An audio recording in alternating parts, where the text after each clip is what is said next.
Hello students, welcome to my YouTube channel Shreyas Classes. Accounts में हमारा एक चैप्टर चल रहा है, चैप्टर है एनपीओ, जिसके सारे कॉन्सेप्ट्स हमने कवर कर लिए हैं। हमारा कोई कॉन्सेप्ट पेंडिंग नहीं है। आज हम इसका एक कंप्लीट क्वेश्चन प्रैक्टिस करेंगे।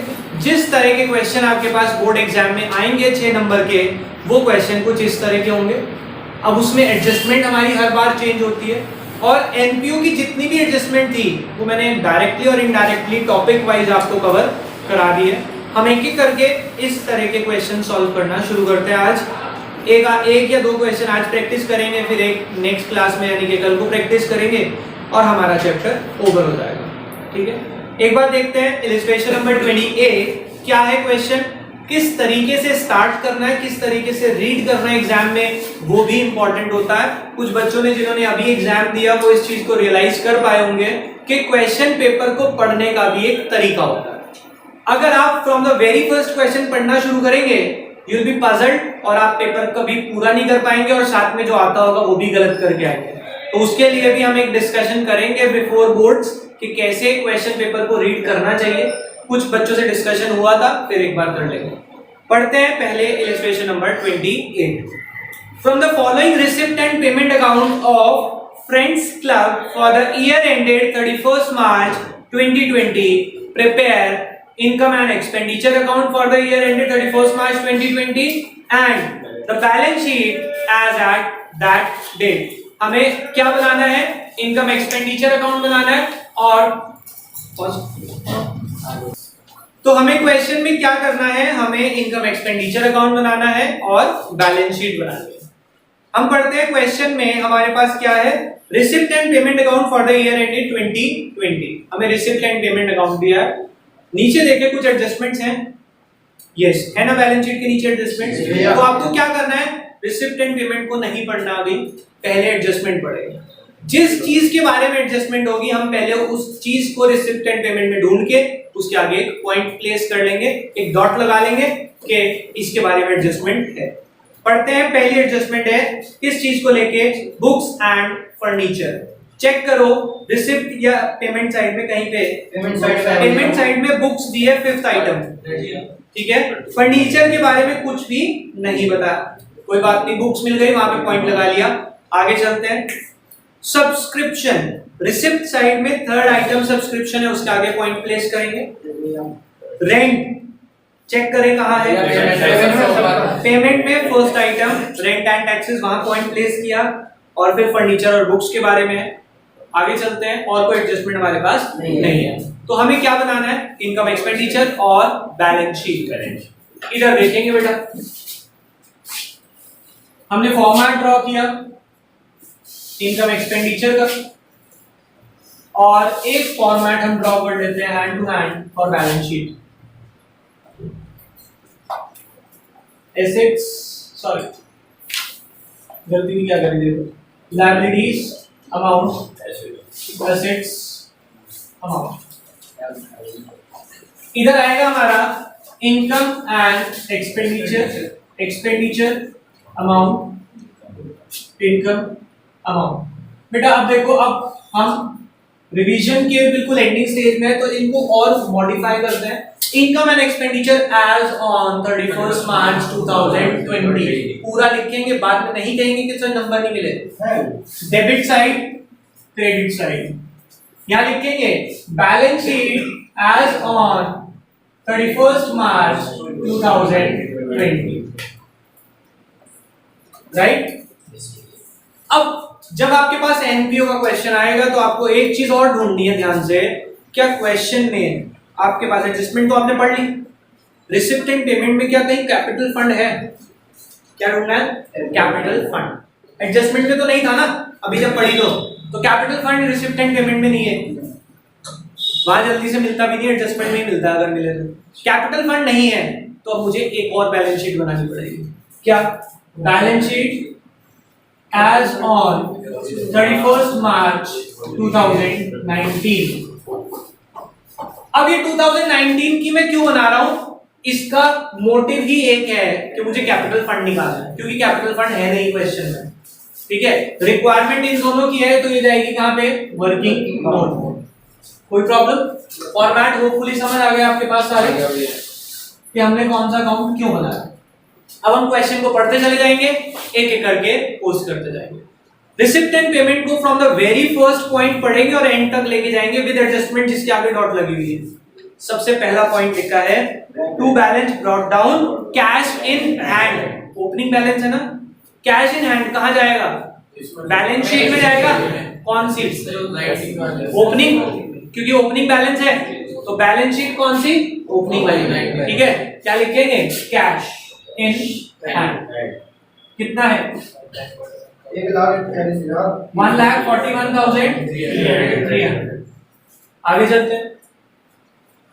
एंट्रेंस फीस क्या है? रिसिप्ट में दी हुई है तो इनकम आ जाएगी हमारी, क्रॉस होती है। यहाँ क्या लिखेंगे? By entrance. बेटा कोई एडजस्टमेंट नहीं है इसके बारे में तो नॉर्मल मैंने यहाँ लिख दिया। कितना है? बेटा इंग्लिश में बोल लें 55,200। आगे चलते हैं। सब्सक्रिप्शन। बेटा सब्सक्रिप्शन की एडजस्टमेंट है क्योंकि डॉट लगी हुई है उसके आगे। अब हम एक काम करेंगे, हम यहीं पे वर्किंग नोट नहीं बनाते हुए यहीं लिख लेंगे बाय सब्सक्रिप्शन। कितना? मैंने इनर कॉलम में लिख दिया क्योंकि एडजस्टमेंट है, यहीं पे प्लस माइनस कर दूंगा।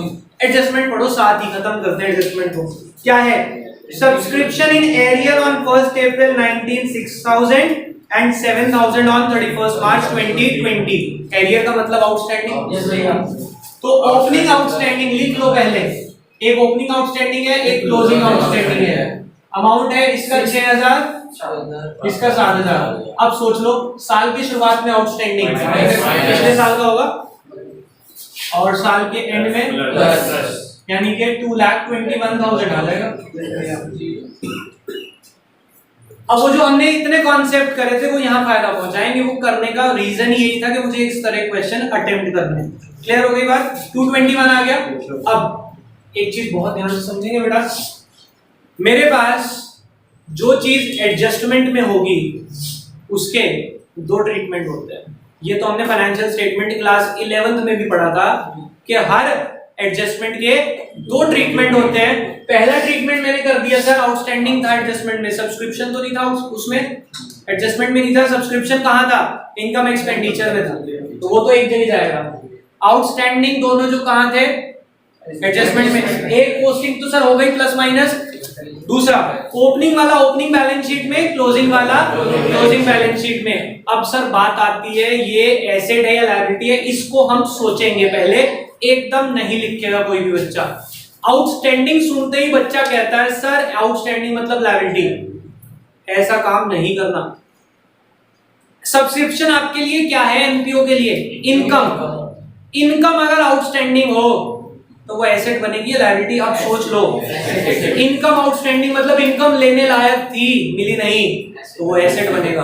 आउटस्टैंडिंग सुनते ही सीधा लायबिलिटी मत लिख देना, गलत कराओगे एनपीओ में। दूसरे चैप्टर में आउटस्टैंडिंग मींस लायबिलिटी होता है हमेशा, समझ रहे बात को? यहाँ पे नहीं चलेगा वो काम। तो आउटस्टैंडिंग, अब आप कहेंगे सर यहाँ पे आउटस्टैंडिंग हमेशा एसेट ही होता है, ऐसा भी कुछ नहीं है। बताओ कैसे? आउटस्टैंडिंग रेंट क्या है? खर्चा। खर्चा जो आउटस्टैंडिंग है तो लायबिलिटी बन जाएगा।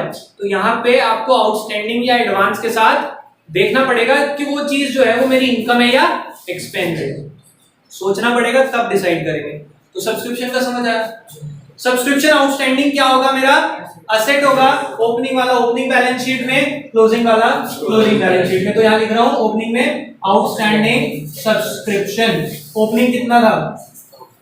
6,000 और क्लोजिंग वाला आउटस्टैंडिंग सब्सक्रिप्शन 7,000। अब देखो मैंने क्या करा, जितनी एडजस्टमेंट पढ़ता जा रहा हूं साथ साथ पूरा ट्रीटमेंट करके खत्म कर रहा हूं तो बैलेंस शीट मैच होगी। एक भी ट्रीटमेंट तुमने सोचा पहले यहां कर लूं उसे बाद में बना लूंगा, नहीं होता, गलत कराओगे कुछ ना कुछ जरूर। आगे चलते हैं। सब्सक्रिप्शन के बाद अच्छा हम चल कहां से रहते? रिसिप्ट एंड पेमेंट से एक सीक्वेंस में। सब्सक्रिप्शन के बाद आया जनरल डोनेशन। फंड तो नहीं है, तो जनरल डोनेशन यहां जाएगी। यहां लिखते हैं बाय जनरल डोनेशन। कितनी है? 6,000। 56,100। आगे बढ़ते हैं, लीगेसी डोनेशन कितनी है? लीगेसी मींस लीगल चार्जेस के लिए आपके पास कोई पैसा आया है तो ये आपकी लीगेसी डोनेशन है। कितनी है? एडजस्टमेंट तो नहीं है इसकी? नहीं। बाय लीगेसी डोनेशन कितना? 50,000। आगे बढ़ते हैं, इंटरेस्ट यहां लिख देंगे बाय कितना? 4,100। इसके बाद हमें दिया हुआ है सरप्लस फ्रॉम कल्चरल प्रोग्राम।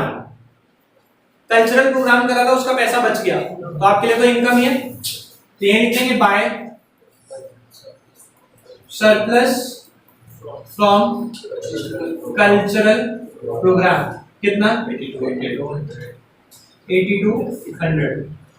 कोई प्रॉब्लम? हाँ जी, इज इट ओके? आगे चलते हैं, पेमेंट साइड में आते हैं। सबसे पहले दिया है rent and taxes. Payment side है तो एक्सपेंडिचर होगा, बट डॉट लगी है, एडजस्टमेंट है, इनर कॉलम में लिख देते हैं टू रेंट एंड टैक्सेस। कितना है बेटा? 86,100। अब ठीक है, आगे बढ़ते हैं। क्या लिखी है इसकी adjustment? Third adjustment, 18,000 were due by way of rent in the beginning as well as at the end. Outstanding in the beginning, outstanding at the end. जो beginning वाला outstanding होगा वो पिछले साल का होगा माइनस closing वाला प्लस, तो minus opening outstanding plus closing outstanding 18,000 value same 86,100। बच्चा कहता है सर छोड़ दो इसे, फिर नहीं बेटा, वो ट्रीटमेंट पूछ रहे हैं, आप करके दिखाएंगे, ये नहीं कहेंगे सर आंसर तो वही आ रहा है। आपसे पोस्टिंग के मार्क्स होते हैं, क्लियर? तो आपको शो करना है। अच्छा, एडजस्टमेंट है ये दो जगह रहेगी, कहाँ लिखूं? आउटस्टैंडिंग, ओपनिंग बैलेंस शीट में, क्लोजिंग। अब आउटस्टैंडिंग रेंट है, रेंट यानी किराया देना था, दिया नहीं, तो लायबिलिटी बनेगी। Outstanding rent 18,000, outstanding rent 18,000। Is it okay? आगे चलते हैं, क्या लिखा है? सैलरीज कुछ नहीं बताया हुआ, नॉर्मल सैलरीज, तो यहाँ लिख लेंगे 2 सैलरीज कितना? 1,09,000। Next, electricity charges 6,200। Next, general expenses कितना? ओके। Next, books. आपको बताया था पहली बात तो बुक्स मेरी एसेट होती है, दूसरा इसकी एडजस्टमेंट दी हुई है, ठीक है? बुक्स कितने की है? एडजस्टमेंट में पढ़ते हैं क्या है। यहां तो लिखा है पेमेंट साइड में बुक्स लिखने का मतलब क्या है, इधर पहले इसका मतलब समझ लें। पेमेंट साइड में बुक्स लिखा है, इसका मतलब इतने की बुक्स इस बार खरीदी है, तभी तो पेमेंट करी होगी, समझ रहे हैं? आगे चलते हैं, क्या एडजस्टमेंट दी हुई है बुक्स के बारे में। दो एडजस्टमेंट है, एक फर्स्ट और एक लास्ट, दोनों पे पढ़ते हैं। पहले फर्स्ट पढ़ते हैं। In the beginning of the year club had books of 3 lakh and furniture of 58,000। कह रहे साल के शुरुआत में बुक्स थी हमारे पास 3 लाख की और फर्नीचर था कितने का? 58,000। तो ये तो ओपनिंग बैलेंस शीट में चले जाएंगे, एसेट है ना बेटा, सिंपल से। तो मैं ओपनिंग बैलेंस शीट में लिख रहा हूं, ये है मेरी ओपनिंग बैलेंस शीट, बुक्स और फर्नीचर कितने कितने का? 3,58,000। अब बच्चा कहता है सर इसका दूसरा ट्रीटमेंट क्योंकि एडजस्टमेंट है, कोई बात नहीं। देखो ये जो बुक्स और फर्नीचर थी शुरुआत में थी मेरे पास, साल के आखिरी में भी होंगी, तो साल के आखिरी में भी मैंने लिख दिया बुक्स फर्नीचर। कितनी थी बुक्स साल के शुरुआत में? 3 लाख। फर्नीचर कितने का था? इन दोनों के बारे में एडजस्टमेंट है ना, नीचे पढ़ते हैं क्या एडजस्टमेंट है। Right of 5,000 from furniture and 30,000 from books. एक बार फर्नीचर और बुक्स में से दोनों में से राइट ऑफ यानी डेप लग रहा है उस पे, बट ऊपर एक बुक्स में पेमेंट साइड पे लिखा था, इसका मतलब बुक्स खरीदी भी होंगी कुछ, है ना। तो बुक्स में पहले तो मैं ऐड कर रहा हूं परचेज कितने की 200। अब बेटा एक बात मुझे सब बच्चे बताएंगे, जो परचेज है ये पेमेंट साइड में लिखी है, एडजस्टमेंट तो नहीं है, तो परचेज तो एक ही जगह जानी चाहिए ना, ये एक ही जगह जा रही है, इसमें तो कोई टेंशन नहीं है। अब जो राइट ऑफ हो रहा है वो एडजस्टमेंट है, तो फिर दो जगह जाना चाहिए। तो पहला यहां से माइनस करा मैंने और यहां से कितना है डेब्ट के नाम से 30,000 और यहाँ 5,000 डेब्ट के नाम से ही होगा। अब एक बार इसको टोटल कर देते हैं पहले, इसका आ गया 3,01,200 और ये आ गया 53,000। और सर आपने कहा एडजस्टमेंट है तो एक जगह और जानी चाहिए। मैंने आपको कहा था इनकम एक्सपेंडिचर में डेप्रिसिएशन आता है क्योंकि वो हमारा लॉस है और नॉन कैश लॉस है, रिसिप्ट पेमेंट में नहीं आएगा, इनकम एक्सपेंडिचर में तो जरूर आएगा। तो यहाँ लिखेंगे to depreciation on books to depreciation on furniture, यहाँ पे 30,000 यहाँ पे 5,000। होपफुली किसी बच्चे को कोई प्रॉब्लम नहीं होगी। स्टेप बाय स्टेप चलते हैं आगे। अपना ऑफिस एक्सपेंसेस नॉर्मल खर्चा है, कोई एडजस्टमेंट नहीं है, तो यहाँ लिख दूंगा मैं टू ऑफिस एक्सपेंस कितने हैं 45,000। आगे बढ़ते हैं। इन्वेस्टमेंट एक एसेट है मेरा, अब इन्वेस्टमेंट की कोई एडजस्टमेंट तो नहीं दी थी ना, तो बेटा एडजस्टमेंट नहीं है, सिर्फ रिसिप्ट एंड पेमेंट साइड में। इसका मतलब साल के शुरुआत में कोई इन्वेस्टमेंट नहीं थी, इस बार पेमेंट करी यानी कि इस बार खरीदी है तो सिर्फ क्लोजिंग बैलेंस शीट में आएगी, ओपनिंग में तो आने का मतलब नहीं है। अगर ओपनिंग में होती तो जैसे इसका बताया था बुक्स और फर्नीचर का, तो बताते कि साल की शुरुआत में इतनी थी, साल की शुरुआत में नहीं होगी तभी नहीं बताई। अब पेमेंट साइड लिखा है, इसका मतलब इस बार खरीदी है, तो यहाँ लिख दूंगा इन्वेस्टमेंट कितना 1,40,000।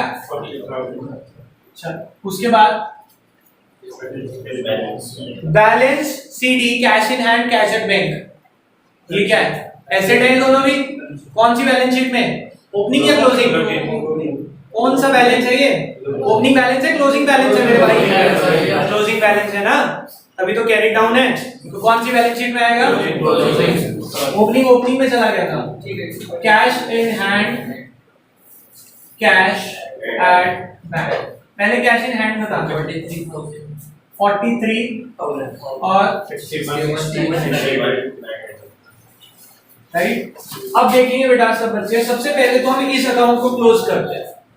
इस अकाउंट में इधर आया तो सरप्लस, इधर आया तो डेफिसिट। एक बार कैलकुलेट करते हैं क्या है क्वेश्चन, टोटल सरप्लस आएगा, एक बार टोटल कर लें आप इधर का। चलो बुक से देख के बता रहे हैं, कोई प्रॉब्लम नहीं है। 3,94,600, इसमें से जब आप इधर माइनस करेंगे तो यहाँ आ जाएगा टू सरप्लस 1,08,000, टोटल आ गया 3,94,600। अब इधर समझेंगे बेटा, सरप्लस सबको समझ आ गया होपफुली कैसे निकाला मैंने। इसके बाद मैं पहले ओपनिंग बैलेंस शीट को क्लोज करूंगा। ओपनिंग बैलेंस शीट का इधर का टोटल में से इधर का टोटल माइनस करूंगा, जो डिफरेंस आएगा that will be the capital. ये मेरी बैलेंसिंग फिगर होगी। चेक करके बताएं कि कितना आ रहा है 505,300 487,300। अभी जो 487 आया बैलेंसिंग फिगर, ये क्लोजिंग बैलेंसिंग में रहेगी कैपिटल फंड के नाम से 487,300। ठीक है, इसमें सरप्लस है तो जाके प्लस हो जाएगा और डेफिसिट है तो जाके माइनस हो जाएगा। जैसे हम पहले ट्रेडिंग पीएल बैलेंस शीट में करते थे, कैपिटल में प्रॉफिट होता था तो प्लस, लॉस होता था तो प्लस करते हैं सरप्लस। कितना सरप्लस था हमारा 1,08,000। किसका टोटल करेंगे 5,88,100। इसका अब टोटल करेंगे तो बैलेंस शीट का टोटल 6,0100। समझ आ गया होगा पूरी सब बच्चों को ये क्वेश्चन। तो चलो बेटा बाकी करेंगे अकाउंट्स में नेक्स्ट क्लास में। अभी के लिए बाय बाय।